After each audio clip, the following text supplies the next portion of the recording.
शान्ताकारं भुजगशयनं पद्मनाभं सुरेशं विश्वाधारं गगनसदृशं मेघवर्णं शुभाङ्गं लक्ष्मीकान्तं कमलनयनं योगिभिर्ध्यानगम्यं वन्दे विष्णुं भवभयहरं सर्वलोकैकनाथं। श्री विष्णु सहस्रनामावली।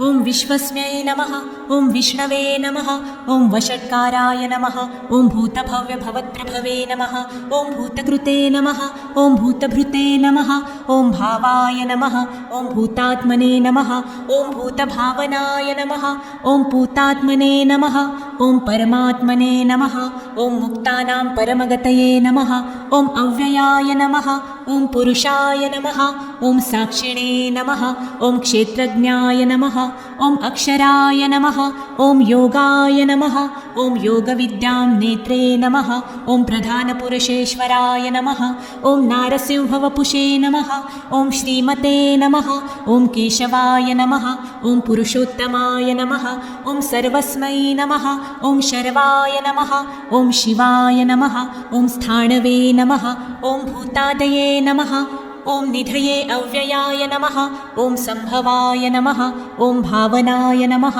ओं भर्त्रे नमः, ओं प्रभवाय नमः, ओं प्रभवे नमः, ओं ईश्वराय नमः, ओं स्वयंभुवे नमः, ओं शम्भवे नमः, ओं आदित्याय नमः, ओं पुष्कराक्षाय नमः, ओं महास्वनाय नमः, ओं अनादिनिधनाय नमः, ओं धात्रे नमः, ओं विधात्रे नमः, ओं धातुरुत्तमाय नमः, ओं अप्रमेयाय नमः, ओं ऋषिकेशाय नमः, ओं पद्मनाभाय नमः, ओं अमरप्रभवे नमः, ओं विश्वकर्मणे नमः, ओं मनवे नमः, ओं त्वष्ट्रे नमः, ओं स्थविष्ठाय नमः, ओं स्थविराय ध्रुवाय नमः, ओं अग्रह्याय नमः, ओं शाश्वताय नमः, ओं कृष्णाय नमः, ओं लोहिताक्षाय नमः, ओं प्रतर्दनाय नमः, ओं प्रभूताय नमः, ओं त्रिककुब्धाम्ने नमः, ओं पवित्राय नमः, ओं मङ्गलाय परस्मै नमः, ओं ईशानाय नमः, ओं प्राणदाय नमः, ओं प्राणाय नमः, ओं ज्येष्ठाय नमः, ओं श्रेष्ठाय नमः, ओं प्रजापतये नमः, ओं हिरण्यगर्भाय नमः, ओं भूगर्भाय नमः, ओं माधवाय नमः, ओं मधुसूदनाय नमः, ओं ईश्वराय नमः, ओं विक्रमिणे नमः, ओं धन्विने नमः, ओं मेधाविने नमः, ओं विक्रमाय नमः, ओं क्रमाय नमः, ओं अनुत्तमाय नमः, ओं दूराधर्षाय नमः, ओं कृतज्ञाय नमः, ओं कृतये नमः, ओं आत्मवते नमः, ओं सुरेशाय नमः, ओं शरणाय नमः, ओं शर्मणे नमः, ओं विश्वरेतसे नमः, ओं प्रजाभवाय नमः, ओं अह्ने नमः, ओं संवत्सराय नमः, ओं व्यालाय नमः, ओं प्रत्ययाय नमः, ओं सर्वदर्शनाय नमः, ओं अजाय नमः, ओं सर्वेश्वराय नमः, ओं सिद्धाय नमः, ओं सिद्धये नमः, ओं सर्वादये नमः, ओं अच्युताय नमः, ओं वृषाकपये नमः, ओं अमेयात्मने नमः, ओं सर्वयोगविनिसृताय नमः, ओं वसवे नमः, ओं वसुमनसे नमः, ओं सत्याय नमः, ओं समात्मने नमः, ओं संमिताय नमः, ओं समाय नमः,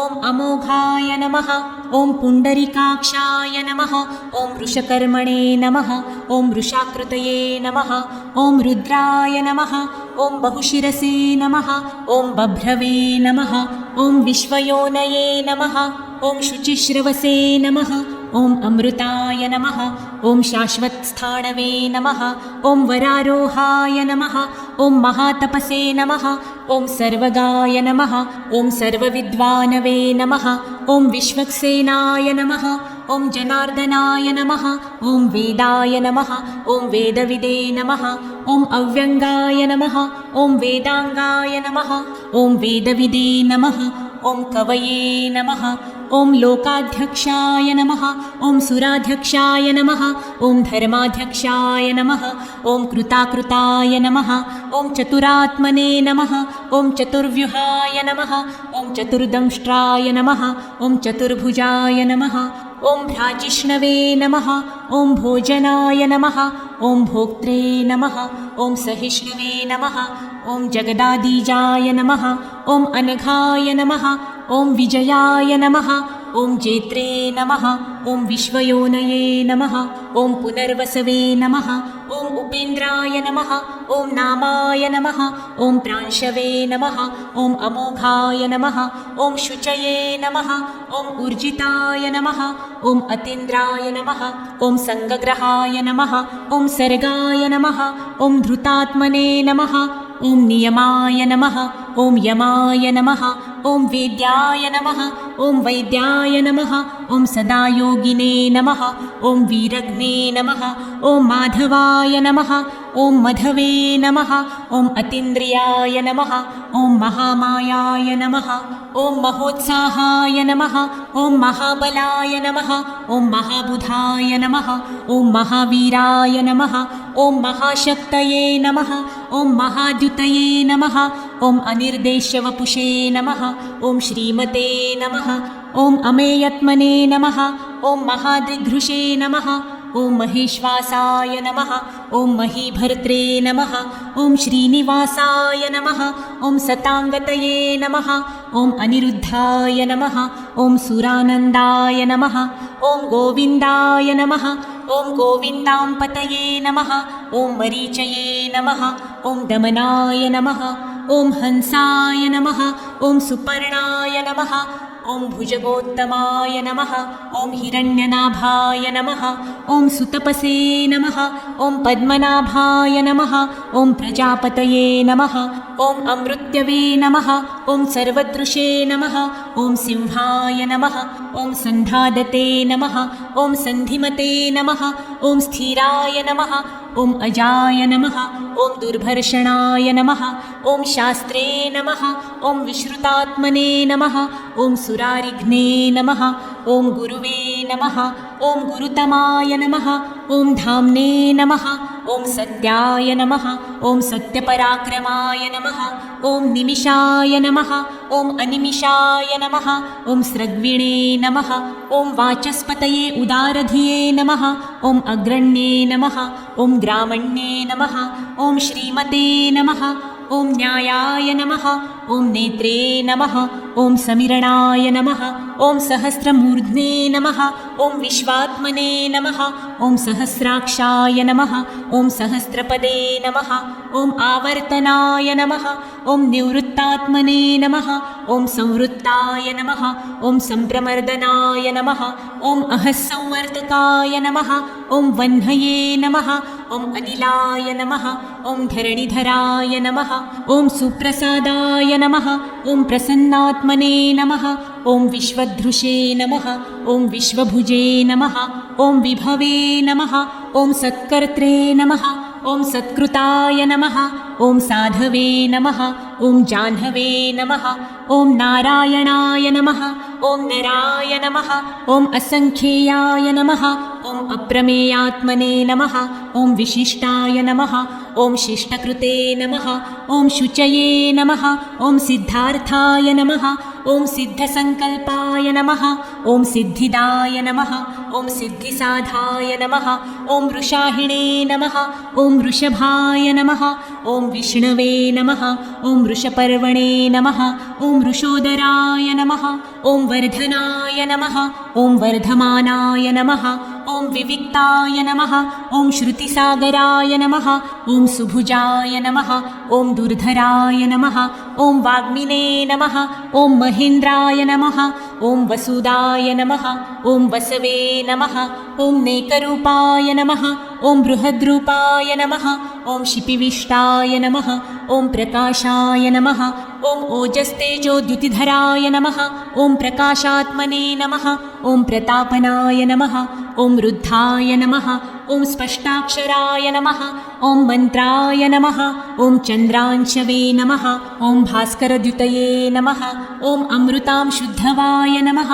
ॐ भानवे नमः ॐ शशबिन्दवे नमः ॐ सुरेश्वराय नमः ॐ औधधाय नमः ॐ जगद्धेतवे नमः ॐ सत्यधर्मपराक्रमाय नमः ॐ भूतभव्यभवन्नाथाय नमः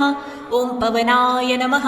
ॐ पावनाय नमः ॐ अनलाय नमः ॐ कामग्ने नमः ॐ कामकृते नमः ॐ कान्ताय नमः ॐ कामाय नमः ॐ कामप्रदाय नमः ॐ प्रभवे नमः ॐ युगादिकृते नमः ॐ युगावर्ताय नमः ॐ नेकमायाय नमः ॐ महाशनाय नमः ॐ अदृश्याय नमः ॐ व्यक्तरूपाय नमः ॐ सहस्रजिते नमः ॐ अनन्तजिते नमः ॐ दृष्टाय नमः ॐ विशिष्टाय नमः ॐ शिष्टेष्टाय नमः ॐ शिखण्डिने नमः ॐ नहुषाय नमः ॐ वृषाय नमः ॐ क्रोधाग्ने नमः ॐ क्रोधकृत्कर्त्रे नमः ॐ विश्वबाहवे नमः ॐ महीधराय नमः ॐ अच्युताय नमः ॐ प्रथिताय नमः ॐ प्राणाय नमः ॐ प्राणदाय नमः ॐ वासवानुजाय नमः ॐ अपांनिधये नमः ॐ अधिष्ठानाय नमः ॐ अप्रमत्ताय नमः ॐ प्रतिष्ठिताय नमः ॐ स्कन्दाय नमः ॐ स्कन्दधराय नमः ॐ धूर्धाय नमः ॐ वरदाय नमः ॐ वायुवाहनाय नमः ॐ वासुदेवाय नमः ॐ बृहद्दानवे नमः ॐ आदिदेवाय नमः ॐ पुरन्दराय नमः ॐ अशोकाय नमः ॐ तारणाय नमः ॐ ताराय नमः ॐ शूराय नमः ॐ शौरये नमः ॐ जनेश्वराय नमः ॐ अनुकूलाय नमः ॐ शतावर्ताय नमः ॐ पद्मिने नमः ॐ पद्मनीभेक्षणाय नमः ॐ पद्मनाभाय नमः ॐ अरविन्दाय नमः ॐ पद्मगर्भाय नमः ॐ शरीरभृते नमः ॐ महर्धये नमः ॐ रुद्धाय नमः ॐ रुद्धात्मने नमः ॐ महाक्षाय नमः ॐ गरुडध्वजाय नमः ॐ अतुलाय नमः ॐ शरभाय नमः ॐ भीमाय नमः ॐ समयज्ञाय नमः ॐ हविर्हरये नमः ॐ सर्वलक्षणलक्षणाय नमः ॐ लक्ष्मीवते नमः ॐ समितिञ्जाय नमः ॐ विक्षराय नमः ॐ रोहिताय नमः ॐ मार्गाय नमः ॐ हेतवे नमः ॐ दामोदराय नमः ॐ सहाय नमः ॐ महीधराय नमः ॐ महाभागाय नमः ॐ वेगवते नमः ॐ अमिताशनाय नमः ॐ उद्भवाय नमः ॐ क्षोभनाय नमः ॐ देवाय नमः ॐ श्रीगर्भाय नमः ॐ परमेश्वराय नमः ॐ करणाय नमः ॐ कारणाय नमः ॐ कर्त्रे नमः ॐ विकर्त्रे नमः ॐ गहनाय नमः ॐ गुहाय नमः ॐ व्यवसायाय नमः ॐ व्यवस्थानाय नमः ॐ संस्थानाय नमः ॐ स्थानदाय नमः ॐ ध्रुवाय नमः ॐ परार्धये नमः ॐ परमस्पष्टाय नमः ॐ तुष्टाय नमः ॐ पुष्टाय नमः ॐ शुभेक्षणाय नमः ॐ रामाय नमः ॐ विरामाय नमः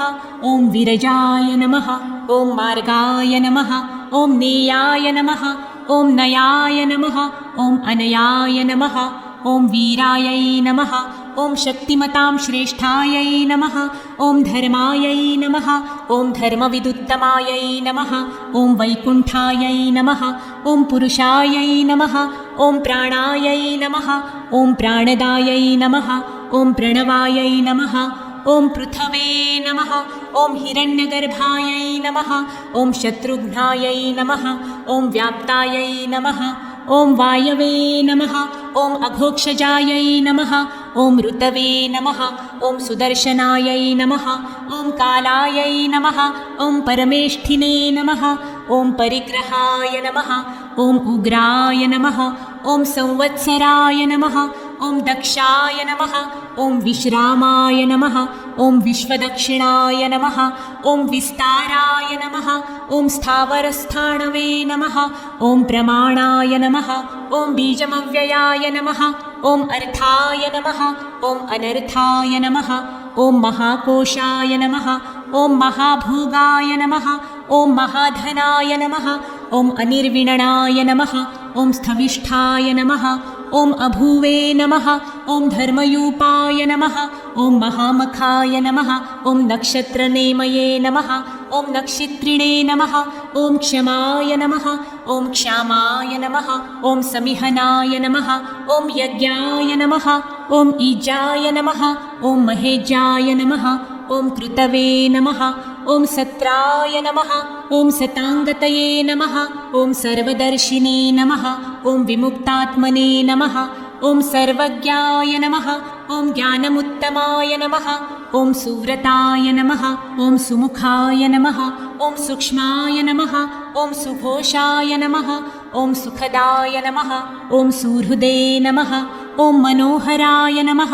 ॐ जितक्रोधाय नमः ॐ वीरबाहवे नमः ॐ वीदारणाय नमः ॐ स्वापनाय नमः ॐ स्ववशाय नमः ॐ स्वव्यापिने नमः ॐ नैकात्माने नमः ॐ नैककर्मकृते नमः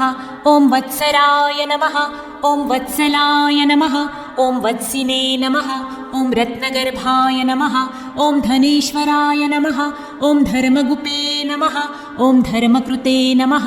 ॐ धर्मिणे नमः ॐ सत्ये नमः ॐ असत्ये नमः ॐ क्षराय नमः ॐ अक्षराय नमः ॐ अविज्ञात्रे नमः ॐ सहस्रांशवे नमः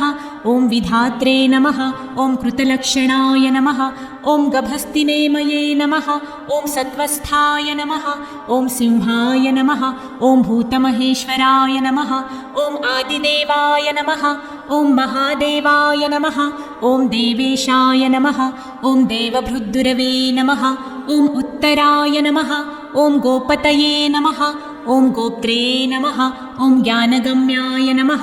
ॐ पुरातनाय नमः ॐ शरीरभुभृते नमः ॐ भोक्त्रे नमः ॐ कपीन्द्राय नमः ॐ भूरिदक्षिणाय नमः ॐ सोमपाय नमः ॐ अमृतपाय नमः ॐ सोमाय नमः ॐ पुरुजिते नमः ॐ पुरुषोत्तमाय नमः ॐ विनयाय नमः ॐ जयाय नमः ॐ सत्यसङ्घाय नमः ॐ दाशार्हाय नमः ॐ सात्वतांपतये नमः ॐ जीवाय नमः ॐ विनयितासाक्षिणे नमः ॐ मुकुन्दाय नमः ॐ अमितविक्रमाय नमः ॐ अम्भोनिधये नमः ॐ अनन्तात्मने नमः ॐ महोदधीशयाय नमः ॐ अनन्तकाय नमः ॐ अजाय नमः ॐ महार्हाय नमः ॐ स्वाभाव्याय नमः ॐ चितामित्राय नमः ॐ प्रमोदाय नमः ॐ आनन्दाय नमः ॐ नन्दनाय नमः ॐ नन्दाय नमः ॐ सत्यधर्मणे नमः ॐ त्रिविक्रमाय नमः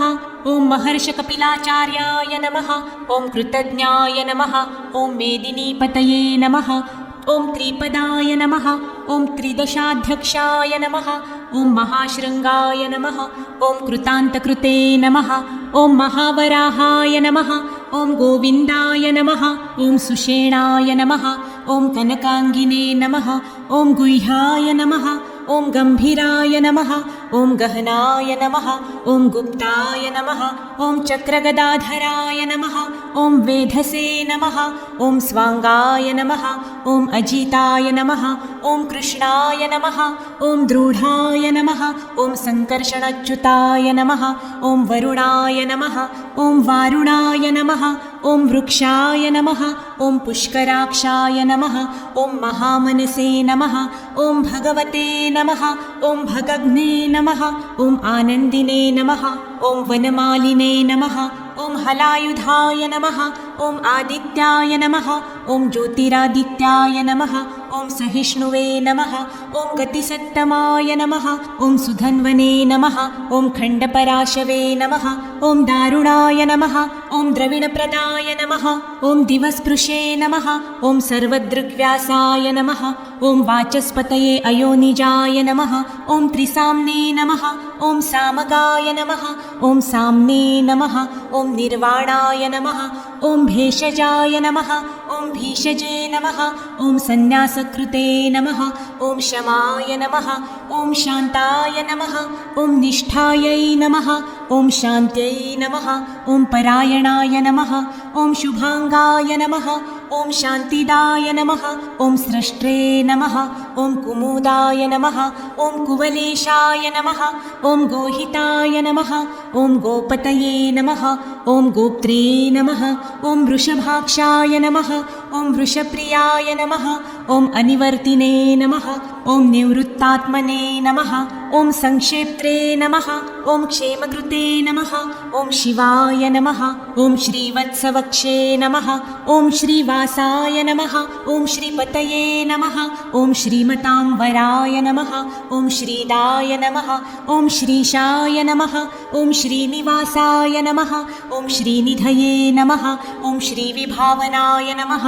ॐ श्रीधराय नमः ॐ श्रीकराय नमः ॐ श्रेयसे नमः ॐ श्रीमते नमः ॐ लोकत्रयाश्राय नमः ॐ स्वक्षाय नमः ॐ स्वाङ्गाय नमः ॐ शतानन्दाय नमः ॐ नन्दिने नमः ॐ ज्योतिर्गणेश्वराय नमः ॐ विजितात्मने नमः ॐ विधेयात्मने नमः ॐ सत्कीर्तये नमः ॐ छिन्नसंशयाय नमः ॐ उदीर्णाय नमः ॐ सर्वतयक्षुषे नमः ॐ अनीशाय नमः ॐ शाश्वतस्थिराय नमः ॐ भूषयाय नमः ॐ भूषणाय नमः ॐ भूतये नमः ॐ विशोकाय नमः ॐ शोकनाशनाय नमः ॐ अर्चिष्मते नमः ॐ अर्चिताय नमः ॐ कुम्भाय नमः ॐ विशुद्धात्मने नमः ॐ विशोधनाय नमः ॐ अनिरुद्धाय नमः ॐ अप्रतिरथाय नमः ॐ प्रद्युम्नाय नमः ॐ अमितविकमाय नमः ॐ कालनेमिनिघ्ने नमः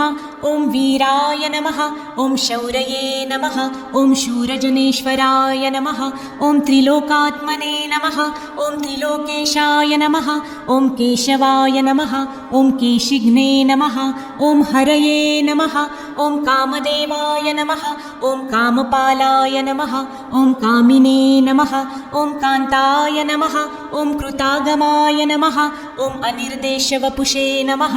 ॐ विष्णवे नमः ॐ वीराय नमः ॐ अनन्ताय नमः ॐ धनञ्जयाय नमः ॐ ब्रह्मण्याय नमः ॐ ब्रह्मकृते नमः ॐ ब्रह्मणे नमः ॐ ब्राह्मणे नमः ॐ ब्रह्मविवर्धनाय नमः ॐ ब्रह्मविदे नमः ॐ ब्राह्मणाय नमः ॐ ब्रह्मिणे नमः ॐ ब्रह्मज्ञाय नमः ॐ ब्राह्मणप्रियाय नमः ॐ महाक्रमाय नमः ॐ महाकर्मणे नमः ॐ महातेजसे नमः ॐ महोरगाय नमः ॐ महाकृत्वे नमः ॐ महायज्वने नमः ॐ महायज्ञाय नमः ॐ महाहविषे नमः ॐ स्तव्याय नमः ॐ स्तवप्रियाय नमः ॐ स्तोत्राय नमः ॐ स्तुतये नमः ॐ स्तोत्रे नमः ॐ रणप्रियाय नमः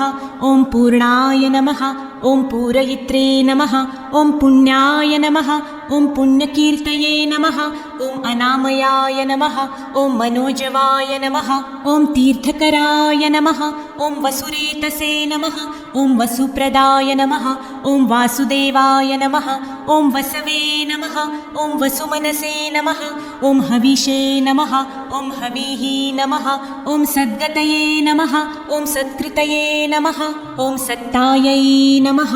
ॐ सद्भूतये नमः ॐ सत्परायणाय नमः ॐ शूरसेनाय नमः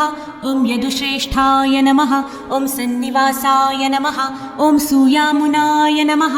ॐ भूतावासाय नमः ॐ वासुदेवाय नमः ॐ सर्वासुनिलयाय नमः ॐ अनलाय नमः ॐ दर्पग्ने नमः ॐ दर्पदाय नमः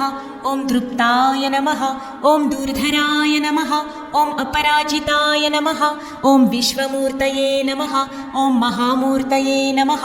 ॐ दीप्तमूर्तये नमः ॐ अमूर्तिमते नमः ॐ अनेकमूर्तये नमः ॐ अव्यक्ताय नमः ॐ शतमूर्तये नमः ॐ शताननाय नमः ॐ एकस्मै नमः ॐ नैकस्मै नमः ॐ सवाय नमः ॐ काय नमः ॐ कस्मै नमः ॐ यस्मै नमः ॐ तस्मै नमः ॐ पदमनुत्तमाय नमः ॐ लोकबन्धवे नमः ॐ लोकनाथाय नमः ॐ माधवाय नमः ॐ भक्तवत्सलाय नमः ॐ सुवर्णवर्णाय नमः ॐ हेमाङ्गाय नमः ॐ वराङ्गाय नमः ॐ चन्दनाङ्गिने नमः ॐ वीरग्ने नमः ॐ विषमाय नमः ॐ शून्याय नमः ॐ धृताशिषाय नमः ॐ अचलाय नमः ॐ चलाय नमः ॐ अमानिने नमः ॐ मानदाय नमः ॐ मान्याय नमः ॐ लोकस्वामिने नमः ॐ त्रिलोकधृषे नमः ॐ सुमेधसे नमः ॐ मेघजाय नमः ॐ धन्याय नमः ॐ सत्यमेघसे नमः ॐ धराधराय नमः ॐ तेजोवृषाय नमः ॐ द्युतिधराय नमः ॐ सर्वशस्त्रभृतांवराय नमः ॐ प्रग्रहाय नमः ॐ निग्रहाय नमः ॐ व्यग्राय नमः ॐ नैकशृङ्गाय नमः ॐ गदाग्रजाय नमः ॐ चतुर्मूर्तये नमः ॐ चतुर्बाहवे नमः ॐ चतुर्व्यूहाय नमः ॐ चतुर्गतये नमः ॐ चतुरात्मने नमः ॐ चतुर्भावाय नमः ॐ चतुर्वेदविदे नमः ॐ एकपदे नमः ॐ समावर्ताय नमः ॐ निवृतात्मने नमः ॐ दुर्जाय नमः ॐ दुरतिक्रमाय नमः ॐ दुर्लभाय नमः ॐ दुर्गमाय नमः ॐ दुर्गाय नमः ॐ दुरावासाय नमः ॐ दुरारिघ्ने नमः ॐ शुभाङ्गाय नमः ॐ लोकसारङ्गाय नमः ॐ सुतन्तवे नमः ॐ तन्तुवर्धनाय नमः ॐ चन्द्रकर्मणे नमः ॐ महाकर्मणे नमः ॐ कृतकर्मणे नमः ॐ कृतागमाय नमः ॐ उद्भवाय नमः ॐ सुन्दराय नमः ॐ सुन्दाय नमः ॐ रत्ननाभाय नमः ॐ सुलोचनाय नमः ॐ अर्काय नमः ॐ वाजसनाय नमः ॐ शृङ्गिने नमः ॐ जयन्ताय नमः ॐ सर्वविजयिने नमः ॐ उद्भवाय नमः ॐ अधोक्षजाय नमः ॐ सर्ववागीश्वराय नमः ॐ महाहृदाय नमः ॐ महागर्ताय नमः ॐ महाभूताय नमः ॐ महानिधये नमः ॐ कुमुदाय नमः ॐ कुन्दराय नमः ॐ कुन्दाय नमः ॐ पर्जन्याय नमः ॐ पावनाय नमः ॐ अनिलाय नमः ॐ अमृतांशाय नमः ॐ अमृतवपुषे नमः ॐ सर्वज्ञाय नमः ॐ सर्वतोमुखाय नमः ॐ सुलभाय नमः ॐ सुव्रताय नमः ॐ सिद्धाय नमः ॐ शत्रुजिते नमः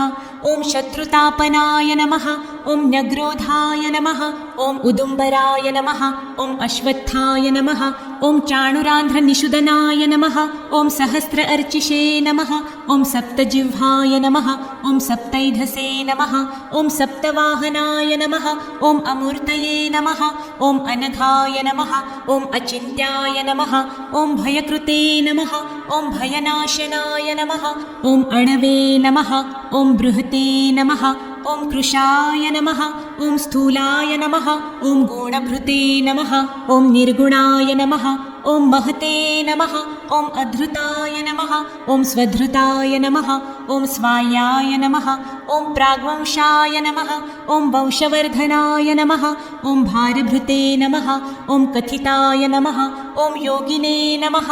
ॐ योगिशाय नमः ॐ सर्वकामदाय नमः ॐ आश्रमाय नमः ॐ श्रमणाय नमः ॐ क्षामाय नमः ॐ सुपर्णाय नमः ॐ वायुवाहनाय नमः ॐ धनुर्धराय नमः ॐ धनुर्वेदाय नमः ॐ दण्डाय नमः ॐ दमित्रे नमः ॐ दमाय नमः ॐ अपराजिताय नमः ॐ सर्वसहाय नमः ॐ नियन्त्रे नमः ॐ नियमाय नमः ॐ यमाय नमः ॐ सत्त्ववते नमः ॐ सात्विकाय नमः ॐ सत्याय नमः ॐ सत्यधर्मपरायणाय नमः ॐ अभिप्रायाय नमः ॐ प्रियार्हाय नमः ॐ अर्हाय नमः ॐ प्रियकृते नमः ॐ प्रीतिवर्धनाय नमः ॐ विहायसगतये नमः ॐ ज्योतिषे नमः ॐ सुरुचये नमः ॐ भूतभुजे नमः ॐ विभवे नमः ॐ रवये नमः ॐ विरोचनाय नमः ॐ सूर्याय नमः ॐ सवित्रे नमः ॐ रविलोचनाय नमः ॐ अनन्ताय नमः ॐ हूतभुजे नमः ॐ भोक्त्रे नमः ॐ सुखदाय नमः ॐ नैकजाय नमः ॐ अग्रजाय नमः ॐ अनिर्विणनाय नमः ॐ सदामर्षिणे नमः ॐ लोकधिष्ठानाय नमः ॐ अद्भुताय नमः ॐ सनाते नमः ॐ सनातनतमाय नमः ॐ कपिलाय नमः ॐ कपये नमः ॐ अव्ययाय नमः ॐ स्वस्तिदाय नमः ॐ स्वस्तिकृते नमः ॐ स्वस्तये नमः ॐ स्वस्तिभुजे नमः ॐ स्वस्तिदक्षिणाय नमः ॐ अरौद्राय नमः ॐ कुण्डलिने नमः ॐ चक्रिणे नमः ॐ विक्रमिणे नमः ॐ ऊर्जितशासनाय नमः ॐ शब्दातिगाय नमः ॐ शब्दसहाय नमः ॐ शिशिराय नमः ॐ शर्वरिकराय नमः ॐ अक्रूराय नमः ॐ पेशलाय नमः ॐ दक्षाय नमः ॐ दक्षिणाय नमः ॐ क्षमिणाम्बराय नमः ॐ विद्वत्तमाय नमः ॐ वीतभयाय नमः ॐ पुण्यश्रवणकीर्तनाय नमः ॐ उत्तारणाय नमः ॐ दुष्कृतिघ्ने नमः ॐ पुण्याय नमः ॐ दुःस्वप्ननाशाय नमः ॐ वीरघ्ने नमः ॐ रक्षणाय नमः ॐ सदभ्यो नमः ॐ जीवनाय नमः ॐ पर्यवस्थिताय नमः ॐ अनन्तरूपाय नमः ॐ अनन्तश्रिये नमः ॐ जितमन्यवे नमः ॐ भयापहाय नमः ॐ चतुरस्राय नमः ॐ गम्भीरात्मने नमः ॐ विदिशाय नमः ॐ व्यादिशाय नमः ॐ दीशाय नमः ॐ अनादये नमः ॐ भुवभुवे नमः ॐ लक्ष्म्यै नमः ॐ सुधिराय नमः ॐ रुचिराङ्गदाय नमः ॐ जननाय नमः ॐ जनजन्मादये नमः ॐ भीमाय नमः ॐ भीमपराक्रमाय नमः ॐ आधारनिलयाय नमः ॐ धात्रे नमः ॐ पुष्पहासाय नमः ॐ प्रजगराय नमः ॐ ऊर्ध्वगाय नमः ॐ सत्पथाचाराय नमः ॐ प्राणाय नमः ॐ प्रणवाय नमः ॐ प्रणाय नमः ॐ प्रमाणाय नमः ॐ प्राणनिलयाय नमः ॐ प्राणभृते नमः ॐ प्राणजीवाय नमः ॐ तत्त्वाय नमः ॐ तत्त्वविदे नमः ॐ एकात्मने नमः ॐ जन्ममृत्युजरातिगाय नमः ॐ भूर्भुवस्वस्तरवे नमः ॐ ताराय नमः ॐ सवित्रे नमः ॐ प्रपितामहाय नमः ॐ यज्ञाय नमः ॐ यज्ञपतये नमः ॐ यज्वने नमः ॐ यज्ञङ्गाय नमः ॐ यज्ञवाहनाय नमः ॐ यज्ञभृते नमः ॐ यज्ञकृते नमः ॐ यज्ञिने नमः ॐ यज्ञभुजे नमः ॐ यज्ञसाधनाय नमः ॐ यज्ञान्तकृते नमः ॐ यज्ञगुह्याय नमः ॐ अन्नाय नमः ॐ अन्नादाय नमः ॐ आत्मयोनये नमः ॐ स्वयं जाताय नमः ॐ वैखानाय नमः ॐ सामगायनाय नमः ॐ देवकीनन्दनाय नमः ॐ सष्ट्रे नमः ॐ क्षितिशाय नमः ॐ पापनाशनाय नमः ॐ शङ्खभृते नमः ॐ नन्दकिने नमः ॐ चक्रिणे नमः ॐ शङ्ग्रधन्वने नमः ॐ गदाधराय नमः ॐ रथाङ्पाणये नमः ॐ अक्षोभ्याय नमः ॐ सर्वप्रहरणायुधाय नमः ॐ सर्वप्रहरणायुधाय नमः ॐ नमः इति श्रीविष्णुदिव्यसहस्रनामावली सम्पूर्णम् श्रीकृष्णार्पणमस्तु ॐ विष्णवे नमः ॐ विष्णवे नमः ॐ विष्णवे नमः।